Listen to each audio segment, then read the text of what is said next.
berdiri dalam seluruh kehendak Allah. Ayat inti dari pelajaran kita pada saat ini tertulis dalam 1 Tesalonika 5 ayat 18. Firman bersabda, mengucap syukurlah dalam segala hal, sebab itulah yang dikehendaki Allah di dalam Kristus Yesus bagi kamu.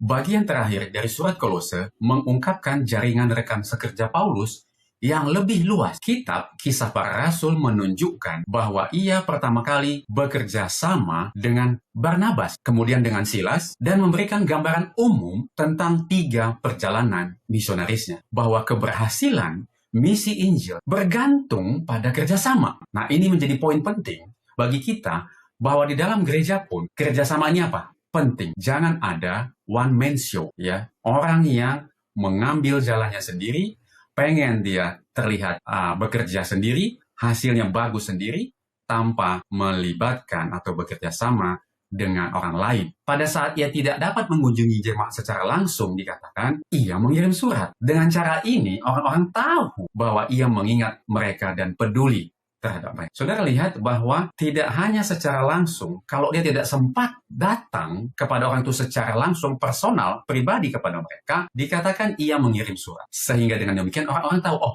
ini Rasul Paulus peduli, memperhatikan ya kepada saya, kepada jemaat pada waktu. Nah, bagaimana dengan sekarang? Ya, kecanggihan teknologi sekarang untuk berkomunikasi secara tidak langsung atau bertemu ya. Kalau tidak bertemu secara langsung, kita banyak sekali media komunikasi yang kita sangat unggul komunikasi sekarang dibandingkan dengan surat ya. Saudara bisa telepon ya, bisa video call, ada Zoom, ada YouTube seperti yang sekarang ini, media-media streaming juga ya, media chat ya, banyak sekali yang bisa kita lakukan untuk dapat melawat jemaat dengan tidak bertemu secara langsung. Dan ini mengingatkan mereka, oh ya, mungkin bagi tua-tua jemaat atau pendeta, oh, pendeta saya sangat sayang sama jemaatnya, sangat peduli. Karena apa? Walaupun dia tidak sempat datang, mungkin ada yang ulang tahun tidak bisa didatangi secara langsung ya, atau mungkin ada yang sakit, pendeta atau tua-tua jemaat lagi di luar kota, kita bisa apa? Menelepon. Ya. Kolose 4 ayat 12 dan 13, ya, salam dari Epafras kepada kamu. Ia seorang dari antaramu, hamba Kristus Yesus yang selalu bergumul dalam doanya untuk kamu. Perhatikan saya kasih bold di situ, diwarnai hitam, supaya kamu berdiri teguh. Dalam bahasa Inggris disebut that ye may stand perfect, kemudian complete, di dalam bahasa Indonesianya disebut sebagai orang-orang yang dewasa dan berkeyakinan penuh, ya.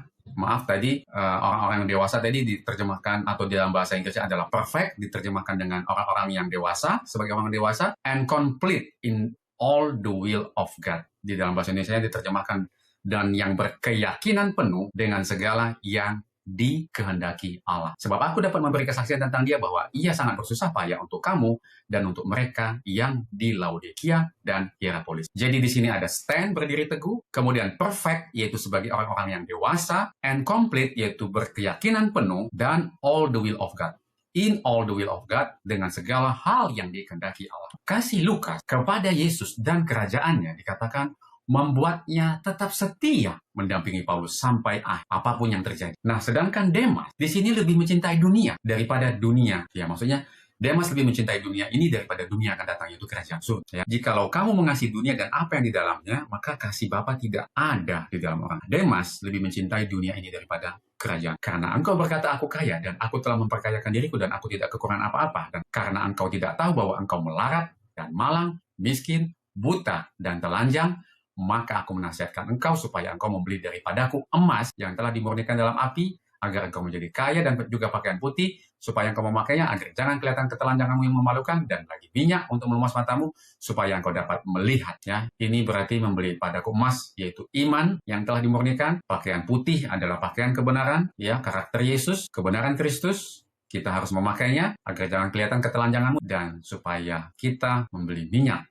itu Roh Kudus untuk melumas matamu supaya engkau dapat melihat, mengerti. Suatu jiwa yang dijaga oleh pesuruh-pesuruh surga kuat terhadap serangan setan. Kecuali kita menyerahkan diri ke dalam pengawasan Kristus, maka kita akan dikuasai oleh si. Kita dapat meninggalkan banyak tabiat yang buruk pada saat kita berpisah dengan setan. Tetapi tanpa adanya hubungan yang hidup dengan Allah melalui penyerahan diri kita sendiri kepadanya dari saat ke saat, maka kita akan dikalah. Tanpa adanya pengenalan secara pribadi dengan Kristus dan hubungan yang terus-menerus, maka kita berada di bawah naungan musuh itu dan akan melaksanakan perintahnya hingga akhir dunia.